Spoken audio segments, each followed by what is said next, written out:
लहानपणी उन्हाळ्याच्या सुट्टीत किंवा सणासुदीला आजीच्या हातची गव्हाची खीर खाल्ल्याची आठवण सर्वांनाच असेल. आज त्याच पारंपरिक चवीला आपण उजाळा देणार आहोत. अतिशय पौष्टिक अशी खपली गव्हाची खीर, गूळ घालून केलेली रसरशीत अशी खीर आज आपण करणार आहोत. तर हे आहेत खपली गहू किंवा जोड गहू. खिरीचे गहू म्हणूनही हे ओळखले जातात. आपल्या नेहमीच्या गव्हापेक्षा लालसर अशा रंगाचे हे जे गहू आहेत ते असतात. आता हे जे गहू आहेत ते लो ग्लुटेन आणि पचायला सुद्धा हलके असतात. फायबरचं प्रमाण याच्यामध्ये भरपूर असतं, त्याच्यामुळंच पौष्टिक असे हे गहू आहेत. खिरीसाठी जेव्हा हे गहू वापरतो तेव्हा हे गहू सडलेले असावेत. खास खिरीचे खपली गहू म्हणून बाजारात मिळतात देखील. यांचं वरचं आवरण जे आहे ते थोडंसं काढलेलं असतं, पॉलिश केलेले असतात, त्याच्यामुळंच याची खीर जी आहे ती व्यवस्थित शिजते, पचायला हलकी होते. पण जर का असे सडलेले पॉलिश केलेले खिरीचे गहू तुम्हाला बाजारात मिळाले नाहीत, नुसते खपली गहू जर का मिळाले, तर त्याची खीर घरच्या घरी कशी करायची ते पाहूयात. गहू जे आहे ते स्वच्छ धुवून घ्यायचे. 1 कप गहू या ठिकाणी घेतलेले आहेत. 1-2 मिनिटं याला पाण्यामध्ये असंच भिजत ठेवायचं आणि मग गहू जे ते निथळून घेतले. हवं तर चाळणीमध्ये 5 मिनिटं पसरून याला ठेवून द्या आणि हे निथळलेले गहू मिक्सरच्या भांड्यात काढले. आता मिक्सर फक्त बंद चालू करत एक 4 ते 5 वेळा फिरवायचा. गहू जे त्याचा रवा वगैरे करायचा नाही, पीठ करायचं नाही, तर असं गहू फक्त तुटले पाहिजेत. अशा प्रकारे हे मिक्सरवर असं फिरवून घेतलेलं आहे.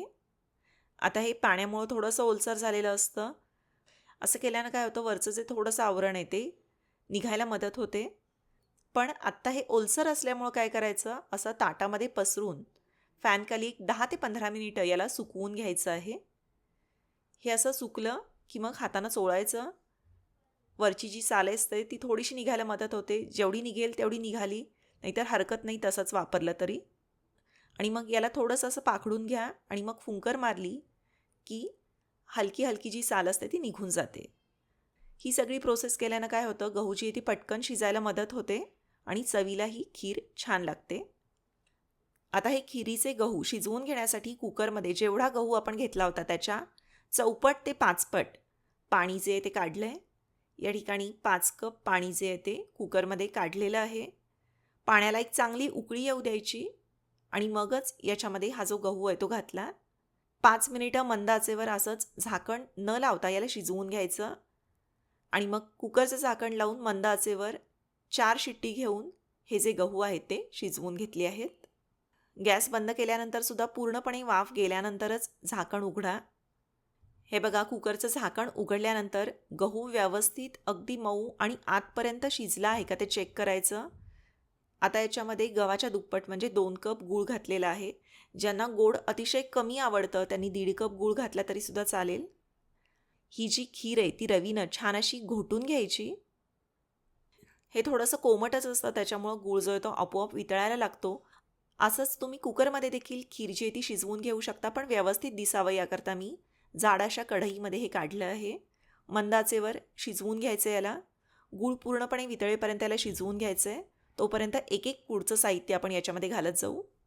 तर या ठिकाणी पातळसे ओल्या नारळाचे काप घेतलेले आहेत. छोटे छोटे पातळसे काप करायचे किंवा सुक्या खोबऱ्याचे काप देखील थोड्याशा तुपावर परतून याच्यामध्ये घालू शकता. ओल्या नारळाचे काप घातल्यामुळं अतिशय छान अशी चव या खिरीला येते. पारंपरिक खिरीमध्ये सुद्धा नारळ घातला जातो, त्याच्यामुळं अवश्य घाला. त्यानंतर दुसरं महत्त्वाचं साहित्य आहे खिरीमध्ये घातलं जातं ते म्हणजे खसखस.